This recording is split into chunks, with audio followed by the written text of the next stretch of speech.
Hi, I'm Riley Dawson. My older brother Dawson suspended me from the family company until I got on my knees and apologized to our little sister Harper.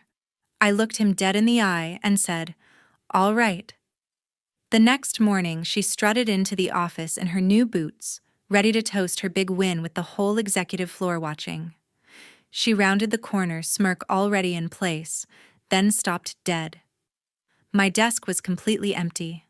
Not a laptop, not a pen, not even the stupid cactus I'd kept alive for 6 years. Just one crisp envelope in the center with my resignation letter inside. 30 seconds later, Preston, the company lawyer, came sprinting past her so fast his tie was flipping over his shoulder.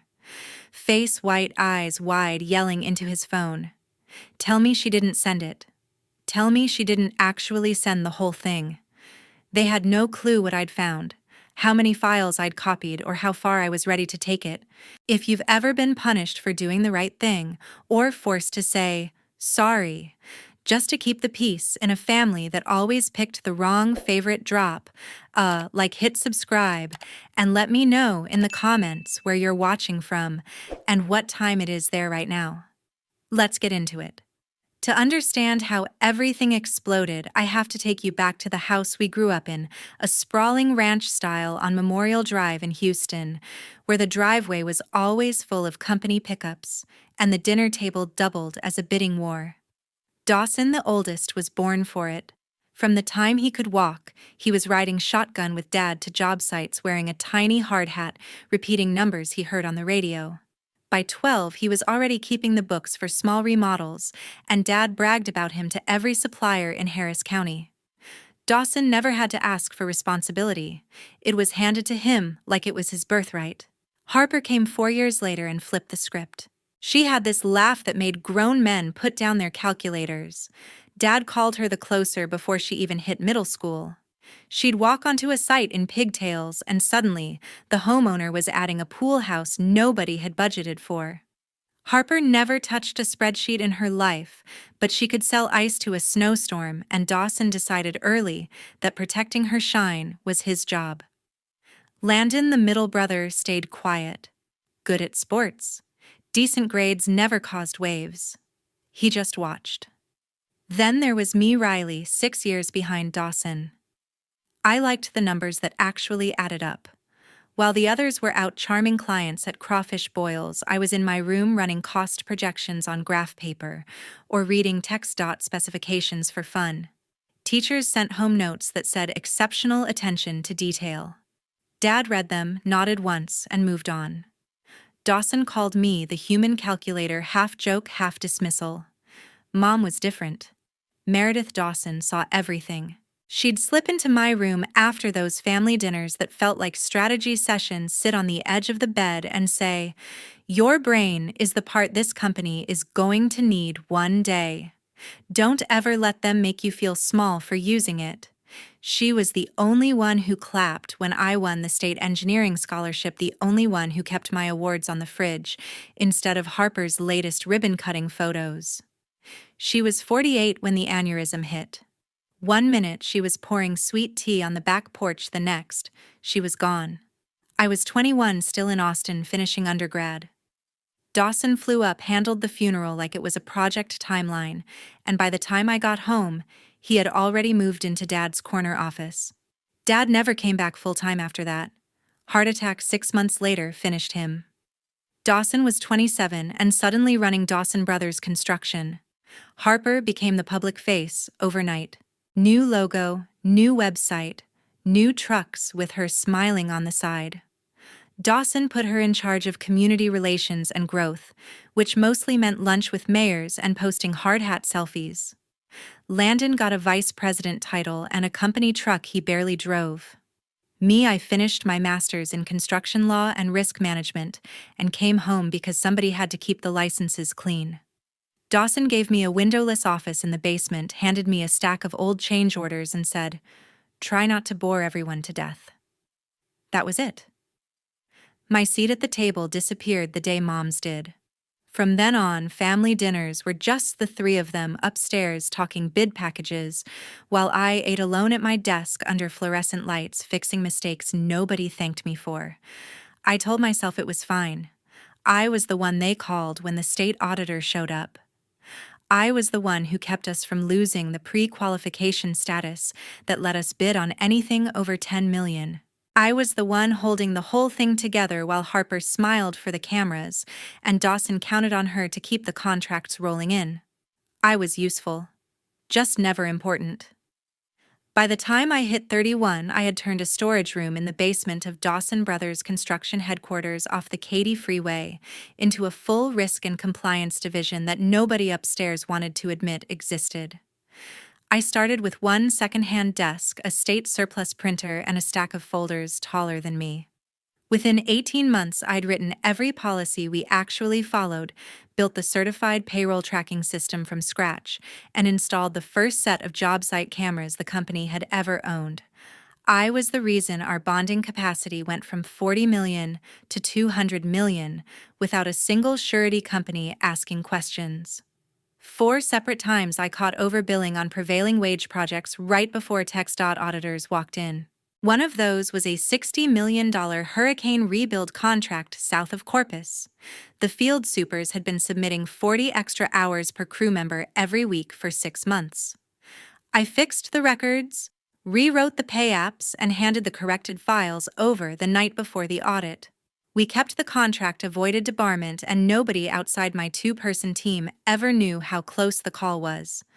Another time, a subcontractor tried to slip minority-owned business credits that didn't exist. I found the fake certificates in less than a day, killed the payment, and saved us from a federal false claims headache that could have hit 8 figures easy. Dawson signed the termination letter I drafted, never asked how I found it, never said thank you. I personally negotiated down 3 threatened stop work orders on interstate jobs by flying to Austin with nothing but a laptop and the exact contract clauses highlighted. Each one of those saves was worth north of $9 million in potential liquidated damages. Preston and Legal knew my name. The surety underwriters knew my name. Everybody else just knew the bills got paid and the doors stayed open. Upstairs, Harper was everywhere. Billboards on I-10 with her holding a golden shovel. Morning news segments where she talked about building Texas together. Chamber of Commerce Awards magazine covers the whole package. Dawson started calling her the face of the company, and he wasn't wrong. Clients asked for her by name. Politicians wanted pictures with her. She closed deals over steak dinners while I was still scrubbing concrete splatter off my boots from surprise site visits. Dawson's favorite line when anybody asked what I did was Riley. "She keeps the lights on." He'd laugh like it was the cleverest thing anyone ever said. The execs laughed with him. I laughed too the first time. After that, I just smiled and went back downstairs. I had one intern and a part-time analyst who reported to me. That was the entire department. My budget got approved every year because Preston threatened to quit if it didn't. Nobody else fought for it. I stopped asking. Every December, I put together a year-end report that nobody read. 30+ million in exposure, avoided 0 disqualifications, 0 fines. I printed 2 copies, left one on Dawson's desk, and filed the other. The next morning, the copy on his desk was always in the trash, coffee stains on the cover. I told myself the work mattered more than the credit. Most days I even believed it.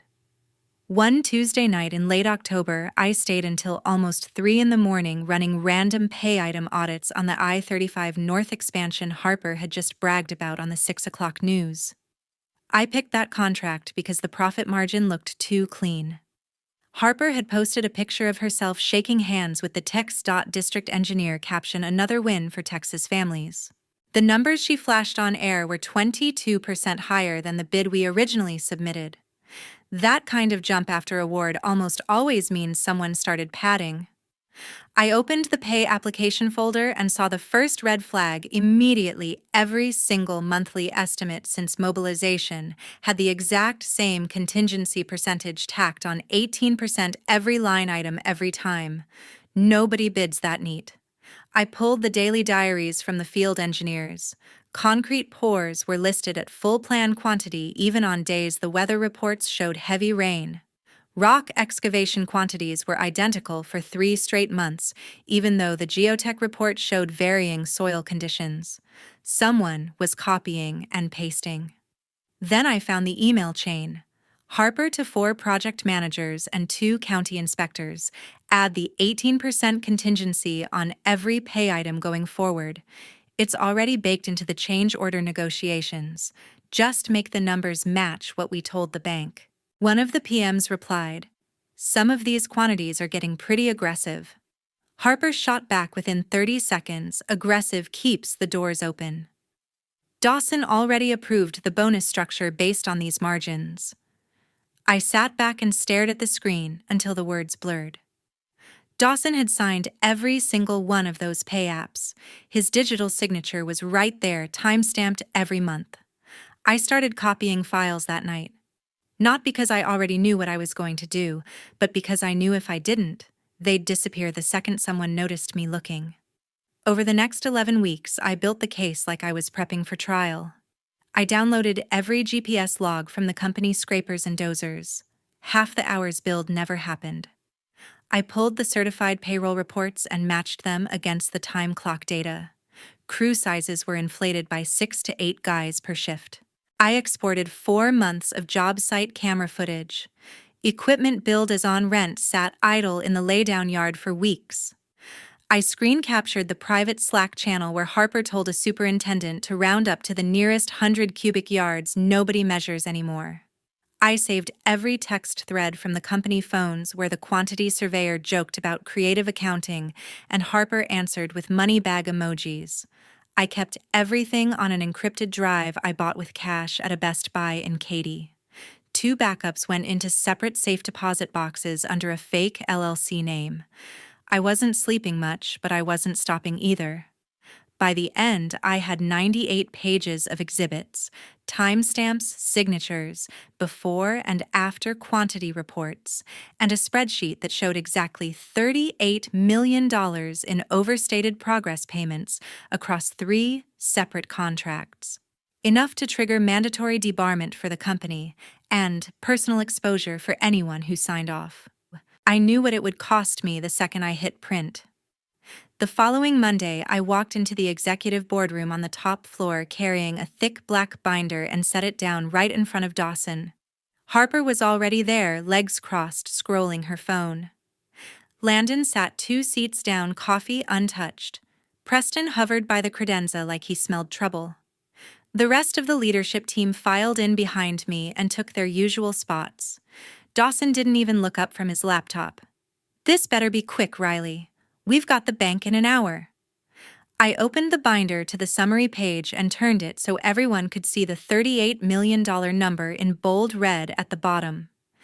Then I slid the whole thing across the table until it stopped in front of him. Silence for about 5 seconds while he flipped through the first few exhibits. His jaw tightened. Harper leaned over to look and let out a short, nervous laugh. "That's not possible," she said, voice higher than normal. "Those quantities were approved in the field." Dawson closed the binder and pushed it back toward me like it was contagious. "Where did you get this?" "From the servers you gave me access to 8 years ago," I answered. Harper jumped in again. "She's twisting everything. Those emails are taken out of context. We were just pushing the teams to meet aggressive schedules."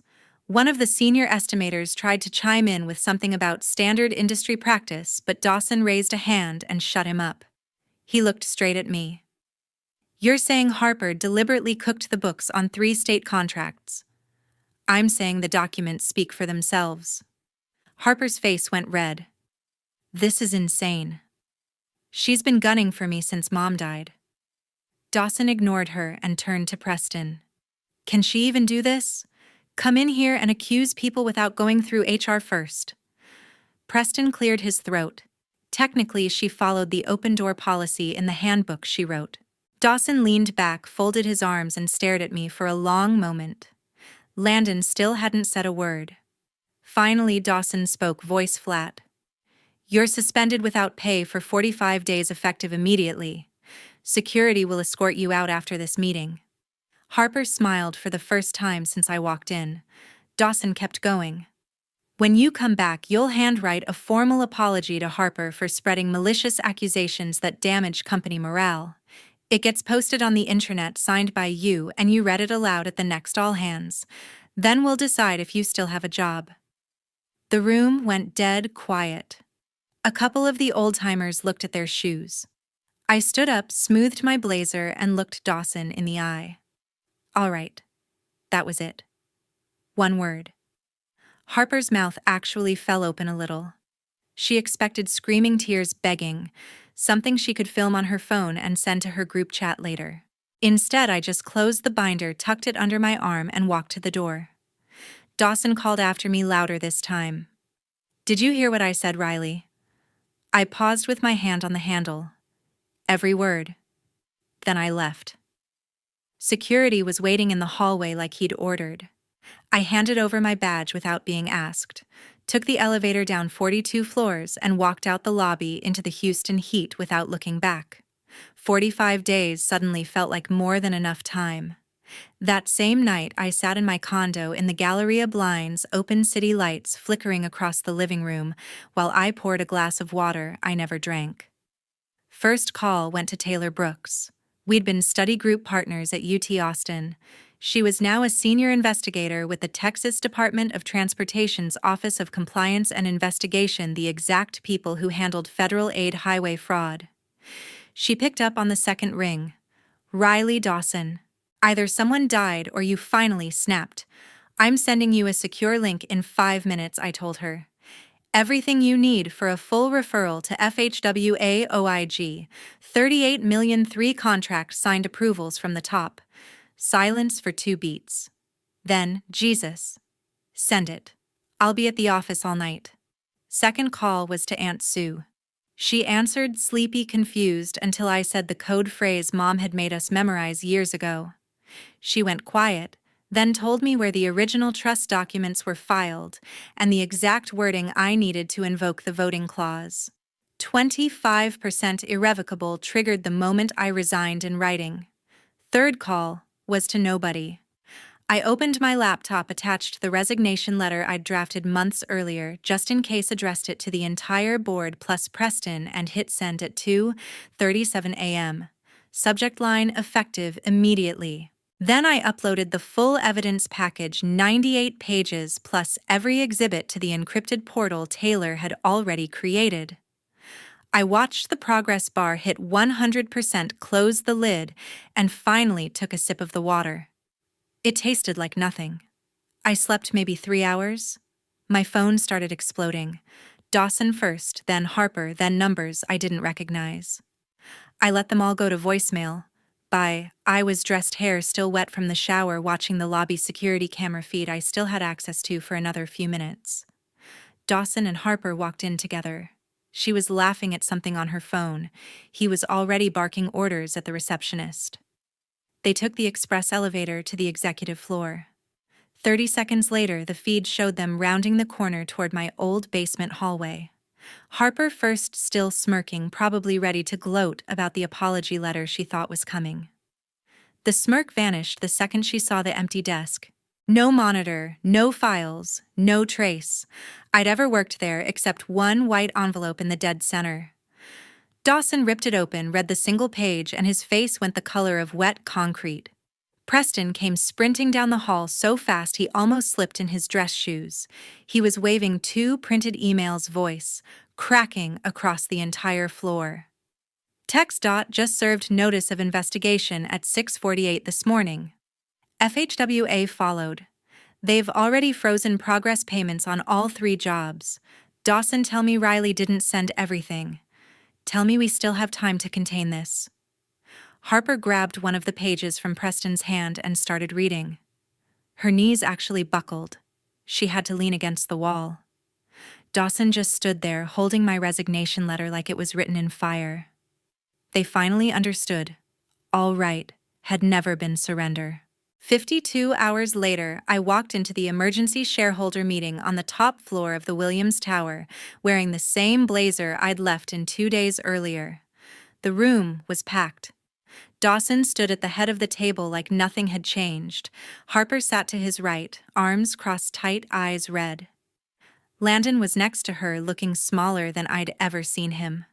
Preston kept wiping sweat off his forehead with a folded handkerchief. Dawson started the second I sat down. We're voting to authorize an internal review limited to Riley's department and to suspend all cooperation with outside agencies until we establish the facts. He didn't even finish the sentence before Landon spoke up for the first time in 2 days.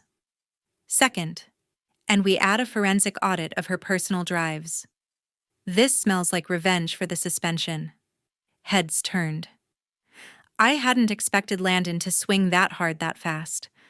A couple of the minority shareholders nodded like that made perfect sense. Harper jumped in. Exactly.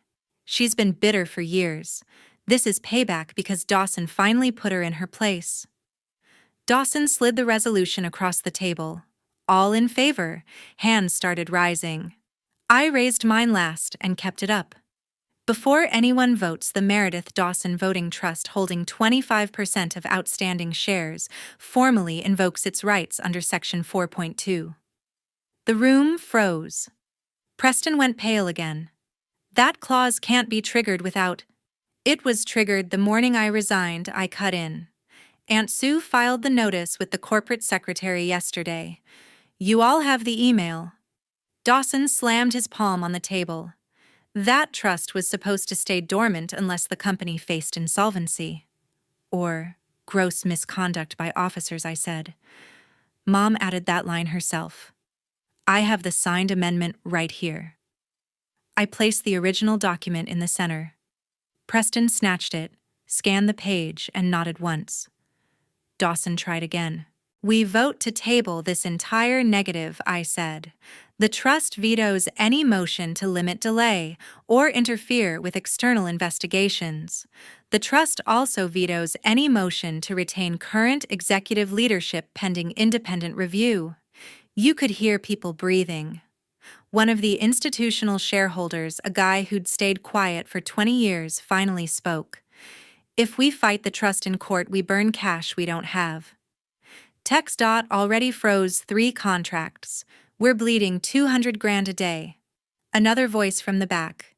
Motion to accept the trust directives, appoint outside counsel for full investigation, and place Dawson on immediate administrative leave.